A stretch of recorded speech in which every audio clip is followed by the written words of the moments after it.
I was appointed as the first chair of Ofcom in July 2002. 6 months before, I'd published a paper saying BT should be structurally separated, which was, of course, a little frisson when I first met the chair of BT and the chief executive, Chris Bland and Ben Verveer. I reassured them that I'd had a brain transplant and there was nothing presumed. We were going to investigate everything afresh, and that's what we did. We launched the Telecom Strategic Review, and that led ultimately to the creation of Openreach. I was ready to make a deal as long as it was not the breakup of the company. I knew that what happened in Australia, where they had structural separation, was not turn out to be great. I knew that for BT, as a company in a market where prices will continue to fall, where investment continue to need to go up, and where competition will be coming from very different angles than what we had in those days, that it was important to have stability, something to build on. And I think that is the same for the rest of the market. If you are a BT competitor, you have something to build on. It's there. And there is infrastructure competition as well. Many companies were in existence living off the drip feed of access into the BT network, but they were small scale and really not viable, and they provided no effective competition to BT. What we needed to do was create an arrangement whereby scale competitors could arise, and that was the central idea around the creation of Openreach. At that point in time, as everyone will remember, there was a need to inject some energy and pace into broadband connectivity, both capability in the network and access to that network, and both in service innovation and candidly price change. And we, as the regulator, made the decision that we needed a substantive change, not another set of very complicated rules and regulations that people could arbitrage. There was quite a lot of criticism of us for going for this slow burn of transforming the wholesale market in telecoms, rather than addressing some of the consumer issues, the frontline consumer issues that were top of mind for the consumer bodies. So we came in for a lot of flack in the first year or so, because we weren't doing what people thought that we should. We were convinced that actually going for the fundamental transformation, getting the thing right in the long term, was the fundamental prize. And doing a lot of short-term tweaks was just to fall back on the old regulatory model of intervening and telling BT what it could or could not do. So there was tension. We had to argue the case, but it's fair to say there was quite a lot of sense that Ofcom was going places, and so we were able to ride that particular storm. What we came up with was a model that would require in-depth understanding of a governance model that will be united at one front and separated on the other front. The equivalence model, one of the fundamental principles is you don't treat your internal customer any differently from your external customer. So to suddenly say, well, you can't pick up the phone to your mate and ask for a favour anymore. You have got to go through the service interface. You've got to go through the system that we've established, because that's what all of the other service providers have got to do. That was difficult, and I'm not saying that it was 100% successful straight off the bat, but over time, I think that people got it, and I think it's been a very sustainable model. Just imagine internal oversight. So you go to a board and you say, you are now no longer part of the fabric of a normal board, but your specific task in the company is to protect Openreach from itself and from us, the rest of BT. So it was quite, I would say, a high wire act. Yeah, well, back in the day in 2005, there was a certain phrase that was doom-laden for any announcement for a senior manager, and that was being put on a special project.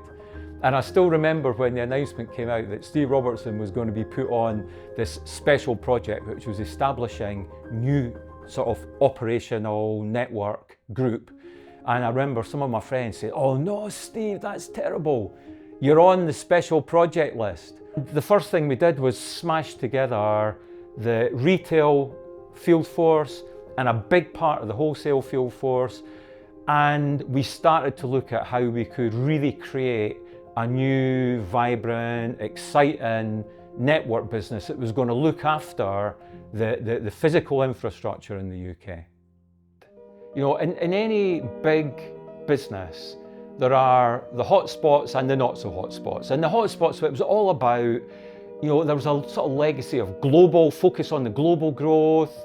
There was a big focus on building a retail business and sort of retail level competition, because there was quite a lot of competition at the retail level. And to a certain extent, I think the infrastructure side of BT was neglected. The quality of the network was, to put it frankly, appalling. Every time it rained, our network was in major, major trouble. It was leaky, and the fault rate was just not where it should have been.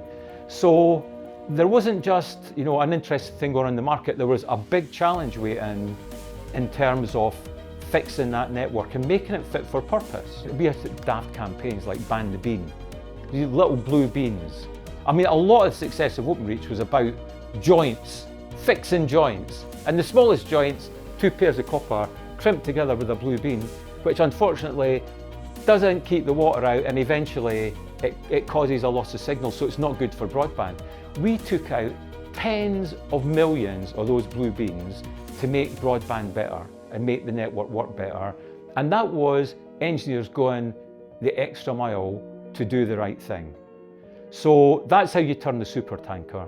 You engage your organisation and they do it for you. I never did anything. I could sit back and enjoy, yeah? They were the ones that made the difference. 20 years ago when I was out in the field, the only customer was really BT. Now roll on 20 years, I'm delivering the more complex Ethernet products, but we've got so many different varied customers. We still have BT, but we also have many other different customers that are now using our services that want us to provide their network for their onward customers. And we do a great job, and we have to set ourselves apart and continue to do a better and better job, so they want to come back to us and they want to use our services. Now, some people think that negotiating the 140 odd undertakings was the hardest bit of regulatory work in launching Openreach. Wrong. The hardest bit in the launch of Openreach was deciding how big is the BT logo versus how big is the Openreach logo. It went on and on and on. And of course, we're trying to keep this secret. And the more chats that were going on about it, the more we were worried it was going to leak. But luckily, we got to launch day and Openreach was unveiled. The team from BT came to present us what they were going to call this thing that was going to be separated. And they had the brand design agency, and it said BT Openreach. And I can't remember the color scheme. And I got out a pen in the meeting. It's terrible, abuse of regulatory power. And I said, I'm good with that, but get rid of BT Openreach. Call it Openreach, a BT company. It has to be separate. I think Openreach has undoubtedly been a success, and it will continue to be a success. It needs to be carefully regulated. You know, it needs oversight. But actually, it's delivered a much more dynamic broadband market back in the 2000s, and it's doing the same now in terms of opening full fibre. Choice for consumers, competitive choice for consumers. That, for good or for bad, was the primary focus of our regulatory intent at the time, and I think on any measure that worked. It has delivered in a way that is, I would say, more successful than I feared, and maybe as successful as I hoped. And I also see the pride of the people, and that is amazing. 20 years of Openreach to me means the creation and the development of the engineering business that's at the heart of UK telecoms, because at our core we are an engineering business that serves all of the rest of the industry. There is almost no player out there in UK telco that doesn't depend on Openreach. So we're this unique asset, this super valuable asset, and an asset that has deep value, not just for our industry, but for the UK economy and UK society. So I want to thank Openreach and its engineers for the support they provide homes and businesses here in Staffordshire Moorlands. You're out in all weathers, building and maintaining the networks we rely on. I was the Secretary of State when BT agreed with Ofcom to make Openreach a distinct company with its own board and management. So I want to congratulate you on what you've achieved over 20 years. Keep up this great work. It's vital to people, businesses, and the United Kingdom. Thank you.